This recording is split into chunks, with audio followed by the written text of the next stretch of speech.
Experiment number 1, measurement medium resistance using Winston bridge. আমাদের এই সার্কিটটা বিল্ড করতে হবে। সো আমরা এখানে আইসা পড়ি। আসার পর আমরা দেখলাম R1, R2, RK, RX আমাদের মোট 4টা রেজিস্ট্যান্স দেওয়া থাকবে। এই যে R1, R2, RX, এটা পটেনশিওমিটার। আমাদের আরেকটা রেজিস্ট্যান্স দেওয়া থাকবে, এইটার ভ্যালু বের করতে হবে। আর এই যে RX2 আর RX1। এখন প্রসিজিওর কি, আমাদের R1, R2 এখান থেকে জাস্ট খুলে এখানে লাগাবো, লাগায়া জাস্ট মাল্টিমিটার দিয়ে চেক করব। চেক করার পর আমরা পাইলাম R1 এর ভ্যালু এত, R2 এর ভ্যালু এত। এটা ক্যালকুলেটর দিয়ে R1 বা R2 ভ্যালু বের করে ফেললাম। বের করার পর আমাদের এখন যেই আননোন রেজিস্ট্যান্সটা আছে ওইটার মধ্যে কানেকশন দিব ভোল্টেজ অ্যাপ্লাই করে, যে কোনো একটা ভোল্টেজ 5 ভোল্ট অথবা যেটা ইচ্ছা। এখন আমাদের এটা ঘোরাইতে হবে, ঘোরায় এই যে ডিফ্লেকশনটা চেক করতে হবে। ডিফ্লেকশন 0-তে আনতে হবে। 0-তে আনার পর এটা কি আমাদের আর কে না, এটা জাস্ট খুলবো। এই মুহূর্তে খুলে আমরা এটা ধরবো। ধরার পর আমরা জাস্ট মাল্টিমিটার দিয়ে জাস্ট কততে ডিফ্লেকশনটা 0 আসলো ওই রেজিস্ট্যান্সটা আমরা এখান থেকে পাই যাবো। ঠিক আছে, ওটার ভ্যালু কি আর কে। এখন আর কে ভ্যালু পাইলাম। এখন আমরা জাস্ট এটা খুলবো, এটা খুলে জাস্ট এখানে লাগাবো। লাগানোর পর মাল্টিমিটার দিয়ে সেম প্রসিজিওরে ভ্যালু নিব। ভ্যালু কীভাবে নিব, ফ্রম মিটার, এই যে মিটারে লিখবো এবং ভ্যালু ক্যালকুলেট যেটা করব। আর RX হচ্ছে ফর্মুলায় বসায় যেই ভ্যালুটা পাবো এটা হচ্ছে RX। ঠিক আছে, এখন এরর বের করব, ক্যালকুলেটেড ফ্রম মিটার থেকে তো পাইলাম একটা, আর ফর্মুলা দিয়ে একটা পাইলাম। সো এরর বের করতে পারবো। সিমিলারলি পরবর্তীতে যে প্রসিজিওরটা করবো, R1, R2 লক থাকবে, সমস্যা নাই। এই যে আমাদের যে RX-টা থাকবে, এই যে RX, এখানে RX1 ইউজ করছি প্রথমে, এখন RX2 জাস্ট এখানে বসাবো। এটা তো সেম।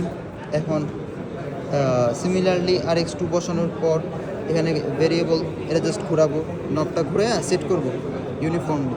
সেট করার পর পটেনশিওমিটার যে মানটা আমরা মাল্টিমিটার দিয়ে মাপবো। এরপরে কি RX আননোন রেজিস্ট্যান্স, এটা কি আমরা ফর্মুলা দিয়ে বের করব। আর ক্যালকুলেটেড, এটা সিমিলারলি এই যে এটা বসানোর আগে জাস্ট হচ্ছে এখানে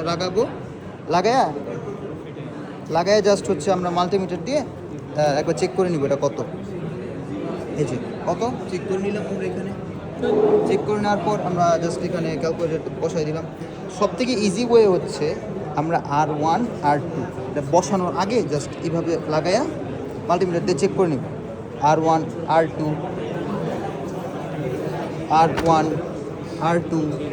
RX1, RX2 এখানে এইভাবে জাস্ট বসায় ভ্যালুগুলো লিখে নিব এক সাইড, তাহলে আর প্যারা হবে না। জাস্ট হচ্ছে আমরা এই পটেনশিওমিটারটা সেট করব 0-তে সেট করে জাস্ট এটা খুলে জাস্ট মাল্টিমিটার দিয়ে চেক করে দিব দুইটা রেজিস্ট্যান্সের জন্য। আর এখানে মনে রাখবো সবসময় ভ্যারিয়েবলের জন্য এখানে যেহেতু পটেনশিওমিটার 3টা লেগ, মাঝের লেগটা থাকবে অবভিয়াসলি, আর কি সাইডের যে কোনো এটা অথবা এই সাইডের একটা লেগ থাকে, মাঝেরটা কিন্তু শিওর, নাহলে কিন্তু ভ্যারিয়েবল হবে না, ফিক্সড হয়ে যাবে। ওকে, এটাই আমাদের প্রসিজিওর আপাতত। আর ক্যালকুলেশন পার্ট তো তোমরা দেখছোই। ক্যালকুলেশন পার্টের মধ্যে আমরা কী আছে, serial number R1, R2, R1/R2 এটা প্রসিজিওর একবার করলেই হবে মাপার পর। এটা আননোন যেটা ফর্মুলা দিয়ে বের করবো। আর কে ওই যে আমরা এখান থেকে পটেনশিওমিটার যে মাল্টিমিটারতে মাপলাম, ওটা হচ্ছে RK-র ভ্যালু।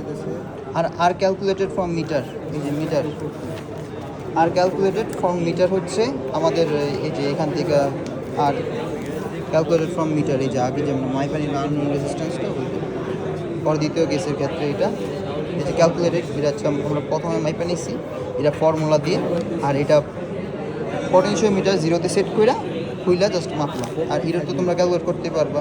ইরর আমাদের স্যার বলছে হচ্ছে ওই যে 20 থেকে 25 হইলে একটু রিক্সি হয়ে যায়, আমাদের ট্রাই করতে হবে 15 নিচে রাখতে হবে অলওয়েজ ইরর, বুঝলেন। আর ভোল্টেজ আমরা যে কোনো একটা দিতে পারি, 12 দিতে পারি, 14 দিতে পারি, কিন্তু ডিফ্লেকশন সেম থাকবে। কারণ কি আমাদের লজিক হচ্ছে balance to Wheatstone bridge depend করে না ভোল্টেজের উপর। ঠিক আছে, এই এতটুকুই আমাদের কনসেপ্ট।